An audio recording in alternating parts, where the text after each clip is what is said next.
One of the most remarkable aspects of the human brain is its ability to recognize patterns and describe them. Among the hardest patterns we've tried to understand is the concept of turbulent flow in fluid dynamics. The German physicist Werner Heisenberg said, "When I meet God, I am going to ask him two questions. Why relativity and why turbulence?" I really believe he will have an answer for the first. As difficult as turbulence is to understand mathematically, we can use art to depict the way it looks. In June 1889, Vincent van Gogh painted the view just before sunrise from the window of his room at the St. Paul de Massol Asylum in Saint-Rémy-de-Provence, where he'd admitted himself after mutilating his own ear in a psychotic episode. In the starry night, his circular brushstrokes create a night sky filled with swirling clouds and eddies of stars. Van Gogh and other Impressionists represented light in a different way than their predecessors, seeming to capture its motion, for instance, across sun-dappled waters, or here in starlight that twinkles and melts through milky waves of blue night sky. The effect is caused by luminance, the intensity of the light in the colors on the canvas. The more primitive part of our visual cortex, which sees light contrast and motion but not color, will blend two differently colored areas together if they have the same luminance. But our brain's primate subdivision will see the contrasting colors without blending. With these two interpretations happening at once, the light in many Impressionist works seems to pulse, flicker, and radiate oddly.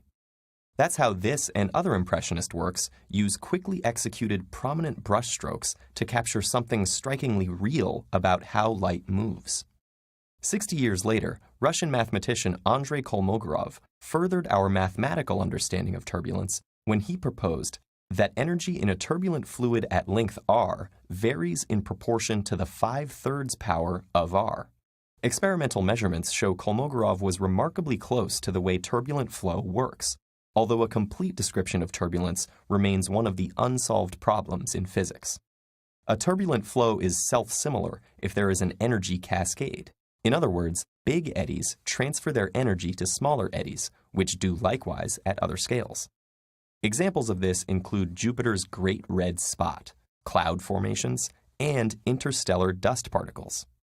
In 2004, using the Hubble Space Telescope, scientists saw the eddies of a distant cloud of dust and gas around a star, and it reminded them of Van Gogh's Starry Night. This motivated scientists from Mexico, Spain, and England to study the luminance in Van Gogh's paintings in detail. They discovered that there is a distinct pattern of turbulent fluid structures, close to Kolmogorov's equation, hidden in many of Van Gogh's paintings.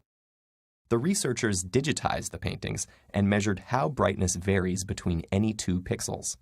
From the curves measured for pixel separations, they concluded that paintings from Van Gogh's periods of psychotic agitation behave remarkably similar to fluid turbulence.